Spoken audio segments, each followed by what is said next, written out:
Good morning, everyone. Good morning. I want to thank all of our community allies and all of our elected officials for joining us this morning. We are here on this Saturday with a very simple premise, that no matter what the vice president or the president says, there's no such thing as absolute immunity in America. Right. From the beginning, Chicago has shown that we are not afraid to go first. We signed an executive order establishing ICE-free zones. We did that just a few months ago. And now there are dozens of municipalities across the country that have adopted this same policy. Yes. Los Angeles, yeah.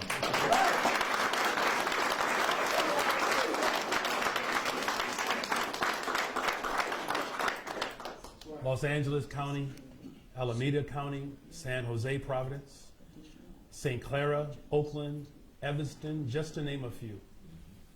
But as we have always said, this is an unprecedented situation that would require us to continuously adapt to the challenging circumstances.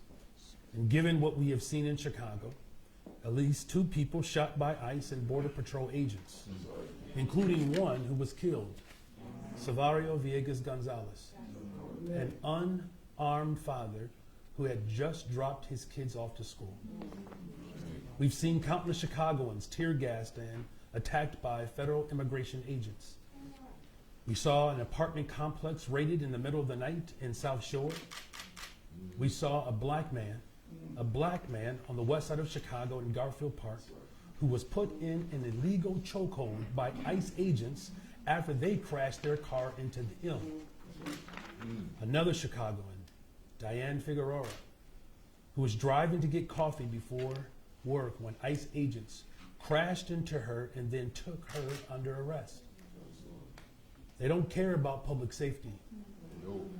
They don't care about citizenship status. They don't. They don't care about due process. Yep. They don't even care about immigration. These federal agents are undermining the trust in law enforcement that we have been working really hard to rebuild over the past 3 years.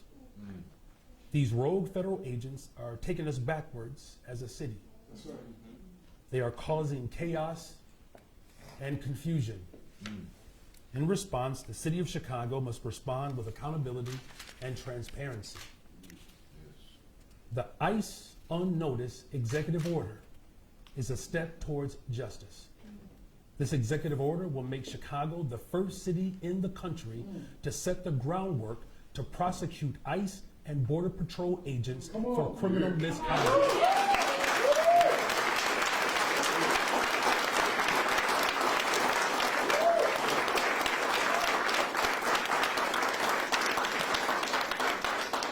Because we need to send a clear message.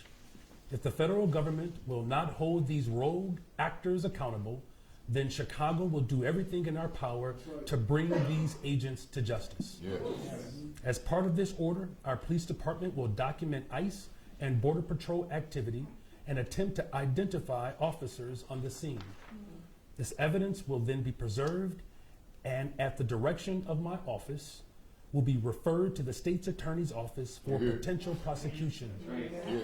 The Trump administration has made it clear that they do intend to return to our city in force in the coming spring. This order is a step towards making sure that Chicago is prepared. We will continue to learn from and work with other cities across the country as we all confront this moment. Yes. Finally, as Dr. King predicted more than 60 years ago, Chicago can serve as a model of nonviolent resistance that has the power to arouse the conscience of the nation. And so today, we see a full manifestation of the consciousness of our nation coming to life by way of the greatest city in the world, the city of Chicago.